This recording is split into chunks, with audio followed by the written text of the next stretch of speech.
Assalamualaikum warahmatullahi wabarakatuh. Alhamdulillah wassalatu wassalamu ala sayyidina Rasulillah Sayyidina Muhammad bin Abdullah wa ala alihi wa sahbihi wa wala ma ba'd. Kita bersyukur kepada Allah Subhanahu wa taala pada pagi hari ini Allah taala kumpulkan kita di majelis yang penuh berkah. Majelis yang dibina oleh orang-orang belia dan Habib Ali bin Abdul Rahman Al-Habsyi, mudah-mudahan Allah taala angkat derajat beliau dan Allah taala anugerahkan keberkahan kepada kita dengan berkat beliau dan semua guru-guru kita yang hadir, berkhusus keluarga Habib Ali bin Abdul Rahman dan juga al-ghaib fi hadzal maqam Habib Ali bin Abdul Rahman bin Muhammad Al-Habsyi dan segenap para kiai, para habaib, para asatidzah, guru-guru dan hadirin dan hadirat, insyaallah mendapatkan berkah, mendapatkan ilmu, mendapatkan taufik, mendapatkan bimbingan dari Allah Subhanahu wa taala, dan Allah taala anugerahkan kita amalan yang baik, perilaku yang baik, sifat yang baik, tabiat yang baik, akhlak yang bagus. Amin ya rabbal alamin. Dibahas di majelis ini tentang husnudzan, sangka baik. Sangka baik adalah perintah dari Allah Ta'ala, sangka buruk adalah larangan dari Allah Subhanahu wa Ta'ala. Di dalam Al-Quran Allah Subhanahu wa Ta'ala memanggil la yashabu min qawmin asa yakunu khairan minhum wa la nisa'u min nisa'in asa yakuna khairan minhunna wa la tanmisu anfusakum wa la tanabazu bil alqab bi'sal ismul fusuq ba'da al-iman man lam yatub fa ulaika humudz zalimun. Ya ayyuhalladzina amanu la yaghtab ba'dukum ba'dhan ayuhibbu ahadukum ay yakula lahma akhihi maytan fakarihtumuh. Sampai Allah Subhanahu wa taala berfirman tentang prasangka buruk tersebut, yang mana prasangka buruk disabdakan di dalam hadis oleh Rasul sallallahu alaihi wasallam, iyyaka wadh-dhann fa innahu akdzabul hadis. Berhati-hatilah dari prasangka buruk, sebab prasangka buruk adalah berita yang paling dusta. Itu prasangka adalah berita yang paling dusta. Jangan prasangka buruk kepada orang lain, apalagi menempatkan prasangka buruk itu bagaikan berita yang yakin. Itu prasangka yang buruk adalah watak orang-orang yang buruk, perangai orang-orang yang buruk, orang-orang yang jelek selalu sangka jelek, tapi orang-orang yang baik selalu sangka baik. Inna ba'da dzanni ilmun, firman Allah Ta'ala, sedikit sebagian sedikit aja dari prasangka itu dosa, sedikit, apalagi kalau prasangkanya banyak. Karena itu orang yang baik ya sangka baik, tapi orang yang hatinya penuh dengan keburukan dia berprasangka buruk, nganggap semua orang maling, soalnya dia wataknya watak maling. Nganggap semua orang jahat, soalnya dia juga jahat. Saya kalau begitu juga bakal begitu, sama, soalnya dia jahat, soalnya dia juga bejat. Waliyadzubillah min dzalik. Karenanya di dalam hadis Rasulullah bersabda khaslatan laisa fawqahuma syai'un minal khair, husnudzan billah, husnudzan bi ibadillah. Ada dua perkara, tidak ada yang lebih baik daripada dua perkara ini: sangka baik kepada Allah, sangka baik kepada hamba-hamba Allah. Itu sangka baik kepada hamba-hamba Allah adalah bagian dari prasangka baik kepada Allah Subhanahu wa ta'ala. Ada dua hal, enggak ada yang lebih jahat daripada dua hal ini: sangka buruk kepada Allah dan sangka buruk kepada hamba-hamba Allah. Jadi sangka buruk kepada hamba Allah itu adalah bagian dari berprasangka buruk kepada Allah Subhanahu wa ta'ala. Allah Ta'ala berikan kepada kita itu peluang untuk mendapatkan pahala anugerah melalui sangka baik kepada Allah Ta'ala, sehingga Allah Ta'ala berfirman dalam hadis qudsi, ana inda dzanni 'abdi bi falyadhunna bi ma syaa. Aku sesuai dengan prasangka hambaku, silakan hambaku berprasangka kepadaku sekehendaknya, semaunya. Mau Allah Ta'ala mau berprasangka Allah Maha Pengampun, maka dia diampuni oleh Allah Ta'ala. Berprasangka Allah memaafkan, insya Allah dia dimaafkan oleh Allah Ta'ala. Allah bakal memberi, insya Allah diberi oleh Allah Subhanahu wa Ta'ala. Tapi yang berprasangka Allah nggak mau ngasih saya, ya nggak dikasih. Allah nggak mau ngampuni saya, nggak bakal diampuni oleh Allah Subhanahu wa Ta'ala. Jadi dibuka yang peluang. Falyadul Nabi, masya, silakan berprasangka kepadaku apapun yang kamu mau, apapun yang kamu suka. Maka sangka baik kepada Allah Ta'ala. Hasin dzununaka bil maula taral busyra farratu inda dzununil abdi fatadra ja'al hadithu bidzaka maibra. Perbagus sang prasangkamu kepada Tuhan, kepada Allah Ta'ala. Niscaya kamu akan melihat kabar gembira di mana-mana. Kamu akan menyaksikan kebahagiaan, kegembiraan. Selalu ada kabar gembira dari Allah Ta'ala. Sebab Allah sesuai dengan prasangka hambanya. Ketahuilah hal tersebut sebagaimana kita baca di dalam hadisnya Nabi besar Muhammad Sallallahu Alaihi Wasallam. Makanya orang tuh kalau doa, falyajzim fil talab. Dia doa tuh biar mantap di dalam doanya itu, yakin kalau doanya bakalan dikabulkan oleh Allah Subhanahu wa Ta'ala. Sampai persiapan doa itu adalah sangka baik. Kalau doanya dikabulkan oleh Allah Subhanahu wa Ta'ala, Allah Ta'ala bilang idza sa'alaka ibadi anni fa inni. Jadi kalau hambaku bertanya tentang aku, katakan kepada aku dekat dengan dia kok. Aku dekat kepada hamba tersebut. فَلْيَسْتَجِيبُوا لِي وَلْيُؤْمِنُوا بِي لَعَلَّهُمْ يَرْشُدُونَ. Itu disuruh doa kepada Allah Subhanahu wa Ta'ala, mendekat kepada Allah Subhanahu wa Ta'ala. Ujibu da'watad da'i idza da'ani falyastajibu li walyu'minu bi la'allahum yarshudun. Saya menjawab doa orang yang memanggil saya. Disuruh kita husnudzon. Kalau Allah Ta'ala menjawab, baru doa husnudzon dulu, sangka baik. Kalau Allah Ta'ala menjawab orang yang berdoa, baru kita diperintahkan berdoa kepada Allah dan mendekat kepada Allah Subhanahu wa Ta'ala.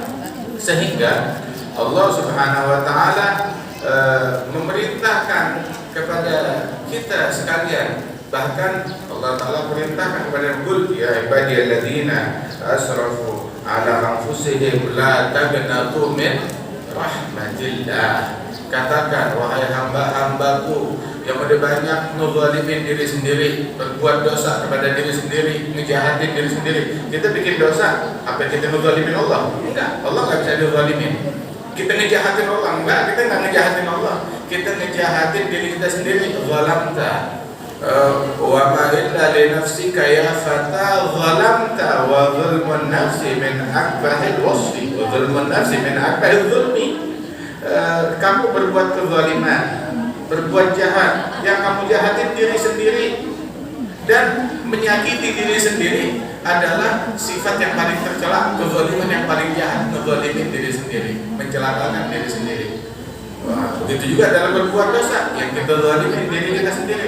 Allah Ta'ala bilang ya ibadiyalladzina asrafu ala anfusihim, wahai hamba-hambaku yang udah ngejahatin diri sendiri, berbuat kezaliman kepada dirinya sendiri, la taqnatu min rahmatillah. Jangan kalian putus asa dari rahmat Allah. Innallaha yaghfiru dzunuba jami'a. Allah mengampuni semua dosa. Semua dosa bisa diampuni oleh Allah Ta'ala, kecuali syirik. Tapi pun syirik, kalau kita taubat kepada Allah Ta'ala diampuni.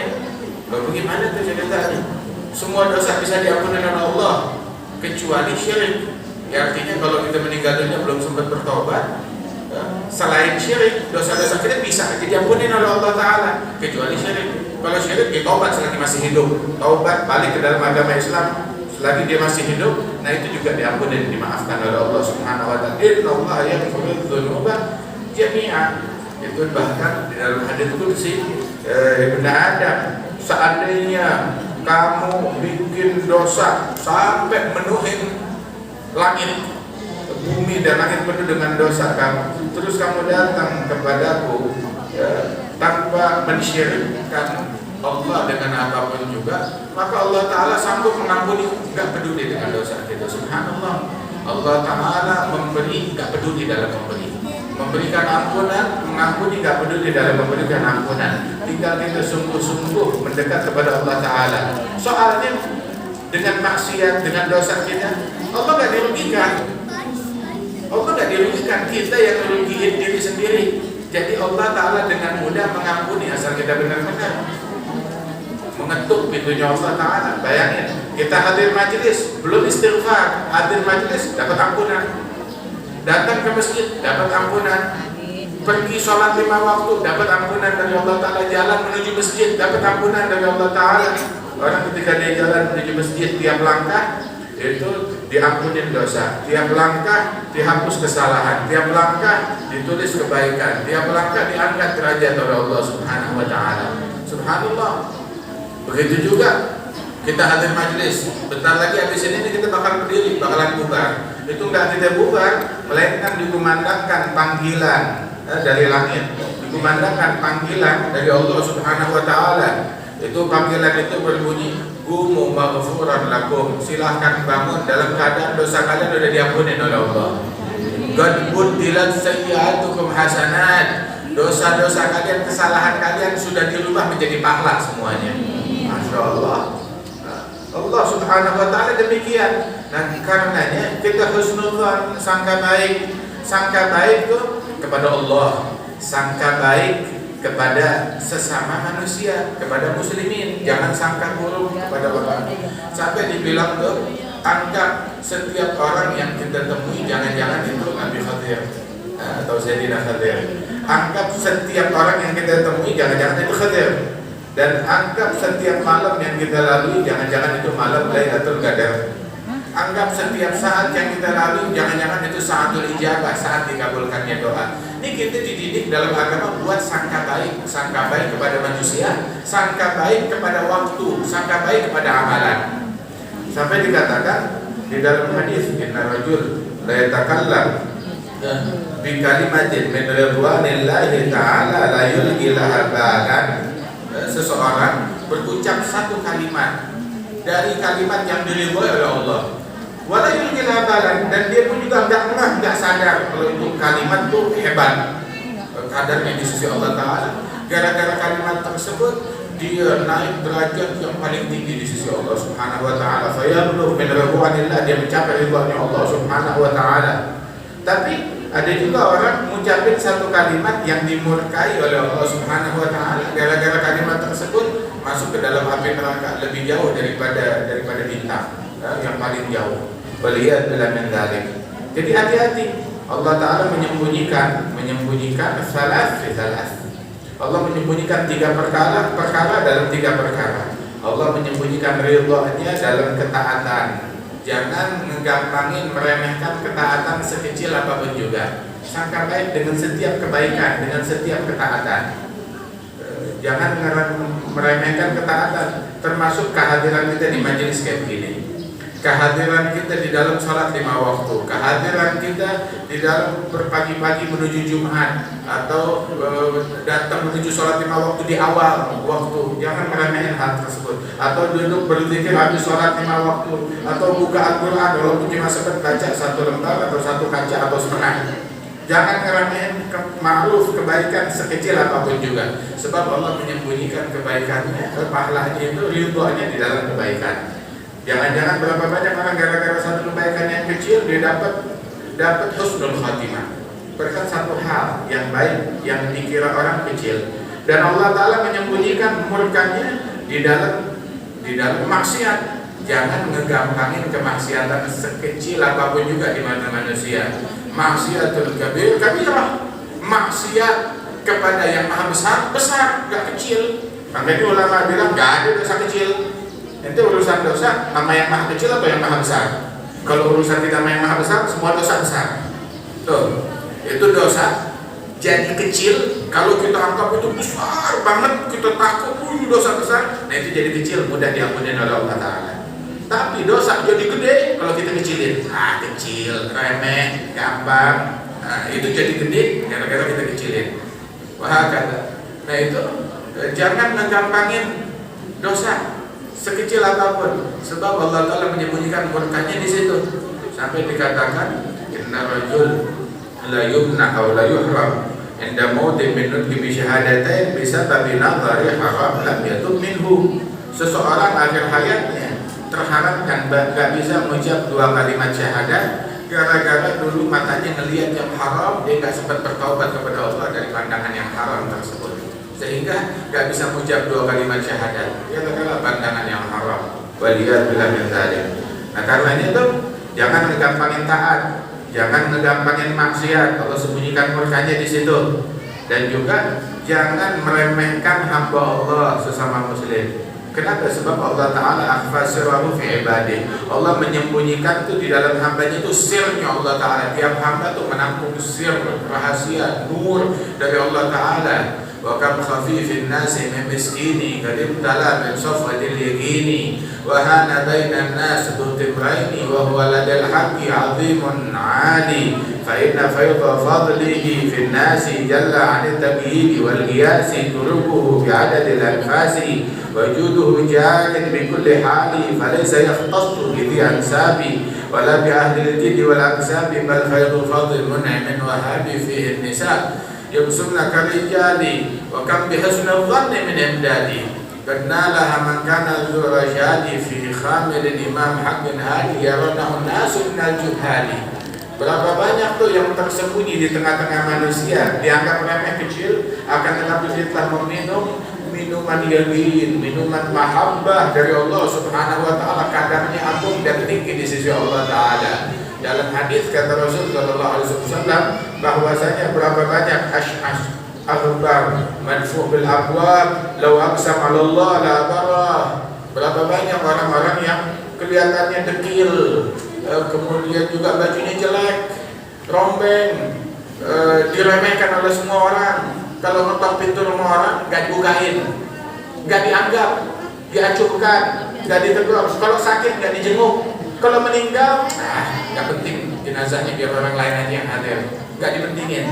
Kenapa dia remeh, nggak kenal, nggak diketahui, remeh, bukan siapa-siapa. Tetapi orang yang dianggap bukan siapa-siapa tersebut, berapa banyak di antara mereka kalau mengucap sesuatu itu arsy Allah Ta'ala bergetar, nggak balik jarinya, melainkan udah dikabulin apa yang diomongin, manjur omongannya. Tapi banyak orang berprasangka buruk kepada orang-orang yang penting, yang sangka baik kepada semua hamba-hamba Allah. Ada satu orang itu, dia mau belajar sama gurunya. Ya Syekh, ya Ustaz, saya mau belajar apa? Ismullahil A'zam. Ajarin saya nama Allah yang paling agung, Ismullahil A'zam, yang kalau dipakai buat doa langsung kontak dikabulin. Nah ya udahlah, memang begitu, kamu ngaji, belajar. Ini gurunya kebetulan memang sahib asma'il, sahib Ismullahil A'zam. Dia mengetahui Bismillahirrahmanirrahim.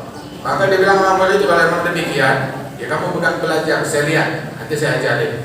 Berguru berbulan-bulan masih belum diajarin. Disuruh jalanin adab, disuruh tawadhu, disuruh nuntut ilmu, belum diajarin Bismillahirrahmanirrahim. Sampai satu kali muridnya itu pulang dari pasar, tergesa-gesa datang ke gurunya. Ya Ustaz, ya Syekh, saya minta tolong demi Tuhan, tolong sekarang ajarin saya Bismillahirrahmanirrahim. Udah kepepet. Loh kenapa? Saya mau gunakan itu nama. Kenapa? Saya melihat orang zalim di pasar. Dia ngeganggu satu orang tua sepuh, diganggu, diteror, dipalak, dipukulin, dikurang ajarin. Gak punya sopan santun kepada orang tua. Zalim itu pejabat. Saya mau pakai itu sebenarnya buat nyumpain itu pejabat. Bentar. Orang tuanya dizalimin kayak bagaimana? Bajunya kayak begini, wajahnya seperti ini, janggutnya seperti ini, pakaiannya seperti ini. Itu guru saya yang ngajarin saya Ismullahil A'zam. Tuh, yang kamu mau bela tuh, itu guru saya yang ngajarin saya Ismullahil A'zam. Saya tahu Ismullahil A'zam dari orang itu. Dan dia sengaja begitu, dan dia nggak pakai untuk nyumpain orang. Orang kayak kamu nih gak pantas diajarin begitu. Kalau kamu diajarin begitu bakalan dipakai buat nyumpahin orang. Saya semua orang disumpahin sama dia. Lihat pejabat gak cocok, neraka. Lihat lurah gak cocok, neraka. Lihat camat gak cocok, neraka. Lihat presiden, lihat menteri, lihat ketua neraka, semuanya diajakin neraka. Nabi Muhammad ngajak orang ke surga, bukan nyumpahin orang. Sallallahu alaihi wasallam. Sampai waktu dilemparin di Taif, saat dilemparin, kemudian disuruh sumpahin. Yang nyuruh lagi malaikat Jibril datang bawa malaikat penjaga gunung. Ini diutus oleh Allah Ta'ala, kalau engkau mau tinggal ACC, tinggal bilang iya, ini gunung ditimpakan kepada kaum musyrikin orang-orang kafir. Maka Rasul Shallallahu Alaihi Wasallam bilang, kalau mereka nggak mau beriman, saya tungguin anaknya nggak beriman, saya tungguin cucunya. Nih lihat, kita sekarang peduli sama siapa? Sama teman kita, sama yang membantu kita, sama yang baik kepada kita. Tapi sama yang jahat, masa bodoh? Kita nggak peduli. Dan ini Nabi Muhammad bukan cuma peduli kepada orang yang baik, bahkan orang yang ngejahatin beliau masih dipikirin. Bukan cuma tuh orang, anaknya dipikirin. Kita sama teman kita, ya teman-teman, tapi anak, tak dulu. Anaknya dia masa bodoh, apalagi cucunya, apalagi keturunannya. Tapi Nabi Muhammad, orang yang memusuhi dia dipikirin, anaknya dipikirin, cucunya dipikirin, keturunannya dipikirin. Dia nggak mau beriman, saya tungguin anaknya.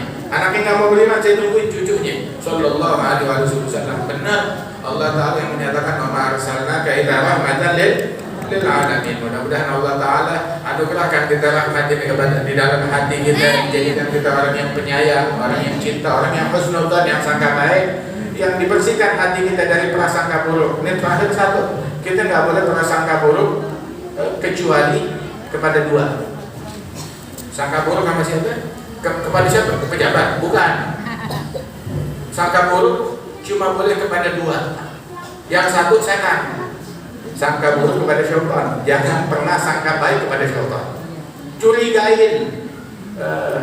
Inna syaitana lakum aduwwun fattakhidhuhu aduwwa. Syaitan adalah musuh, perlakukan dia sebagai musuh.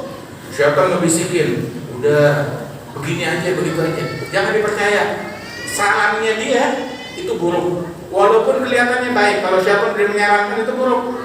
Apapun enggak, inna syaitana ya'idukumul faqra wa ya'murukum bil fahsya. Janjinya syaitan bikin kalian tambah krisis, tambah miskin, tambah susah. Makanya orang yang cari solusi dalam riba, dalam praktek riba, mencari solusi di dalam kezaliman, dalam haknya orang lain, dalam mencuri, dalam memalak, dalam menodong, itu bukan solusi.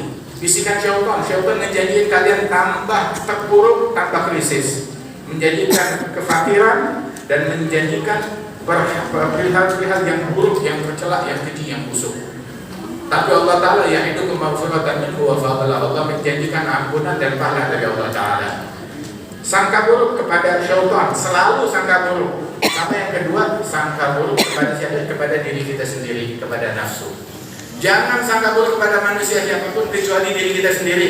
Ini enggak, dia sangka baiknya sama nafsunya dia, sama dirinya dia. Sangka buruk kepada semua orang.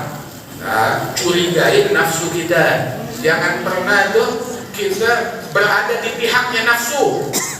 Jadilah kita di pihak orang-orang yang membenci nafsu kita. Itu baru benar. Itu Sayyidina Yusuf bilang wa ma ubari'u nafsi inna nafsa la'amaratun bisu. Sayyidina Muhammad al-Busiri bilang khalifin nafsa wa syaitana wa asihima wa inhuma mahhadakan nusha fattahimi. Langgar syaitan, langgar nafsu, curigai mereka. Kalau mereka memberikan saran, curigai sarannya, pasti mengandung racun di dalamnya. Gak ada ketulusan dari nafsu, dari syaitan.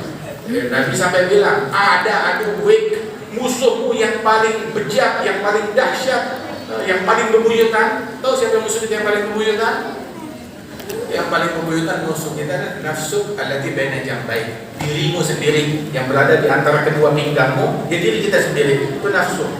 Lu enggak, lu bermusuhan sama orang. Kita disuruh berbaik-baikan sama orang, bermusuhan sama nafsu kita.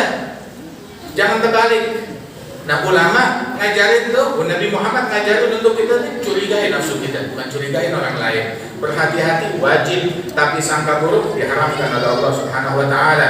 Nabi kata sahabat, "Kana yahtarisu min ashabih wa la yatrukul basyasyata fi wujuhihim." Beliau waspada, berhati-hati bahkan dari teman-temannya.